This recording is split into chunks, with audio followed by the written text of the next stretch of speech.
My mission is to inspire you to be the best you that you can be. Failure does not exist in a positive mind. Stay optimistic. This is the Inspiration Show, episode 17. Staying on the road and staying in the game. Staying on the road, basically. Alright, well, I'm dealing with today is, I know sometimes, well, actually now we're in the warmer months, but sometimes in those cold months or cold places, where your battery gives out on you. Common thing, common practice. Batteries don't like to be in cold weather. Specifically, motorcycles. Now, I happen to have a motorcycle as well as a car. But I'm gearing at motorcycles. I normally don't keep my motorcycle outside, but actually I started doing it over the last few weeks or so. And I've been having a lot of issues with my battery dying on me. Particularly one day I had a warm day and I thought I was gonna get on my bike and ride off into the sunset, and that did not happen. The bike would not start. Couldn't figure out what was going on. It was starting fine when I had it in the garage.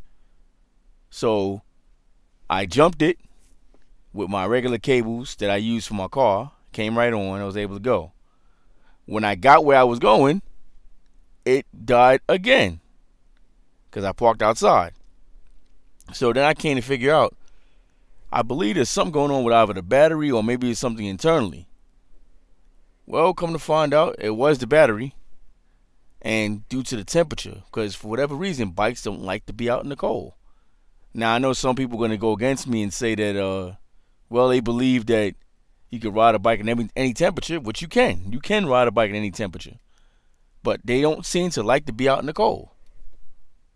Meaning temperatures, I would say, freezing or near freezing. That might be the issue. So what I did was I went and purchased, I purchased this thing before. I didn't even know I still had it. A little device by Car and Driver, which actually comes with jumper cables. And it's a little small device with some mini jumper cables that connect to the device itself, and you can jump the battery on your bike, also your car. Yes, I said your car. You can use this thing without having another vehicle or having the big long jumper cables to carry around with either. This small device fits in your pocket, and you can actually jump your own bike or your own car by yourself without having to have another vehicle or somebody having the jumper cables. So with that said, I use the device. I charge it up overnight with the electric cord that it comes with, full power. I connect it to my battery, positive first, negative second, of course, or however order you do it in. Just don't do them on the wrong ones. Don't connect positive to positive. Don't connect positive to negative, and vice versa. You want to put positive to positive, or red to red, black to black, negative to negative. So with that said, after I did that, bike started right up, no problem. So lesson learned from that, I now travel with that little small charging kit, as well as I have some mini booster cables that if for some reason that thing failed, I can get a boost from a car or whatever like that. But yeah, some people are going to say just buy a brand new battery. Okay, yeah, I'm going to buy a brand new battery. But for the meantime, I can still get around because I don't know the condition of the battery. It may just have what they call a dead cell in there. And that's still a reason to buy a new battery. But I'm thinking of actually taking some accessories off because that could actually be draining the battery as well. I have two accessories attached to the bike. I have lights that I turn on to be seen at night that I got installed on there, as well as a radio system.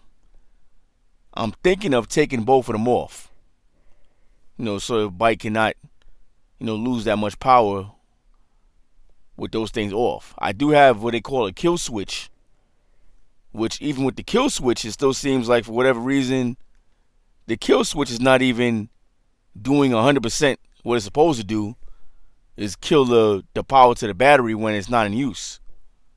So then that's where I would say the temperature and the the weather comes into play. But I'm gonna probably get me a new battery, and I may buy 2 batteries and probably keep one battery on the tender and keep one in the bike, or I may just take the bike out. I may take the battery out of the bike if I plan on storing it outside, and keep that battery on a tender, on a battery tender when the months are like cold winter months, or when I'm not riding consecutively. Hopefully this has helped you out. I'm gonna see if I can find a link for the device I'm talking about, and I'll include it in the video. If I can't find it, I'm pretty sure you can find it on Amazon, Car and Driver. Either go to carandriver.com or go to amazon.com and look for I think it's called a self-charging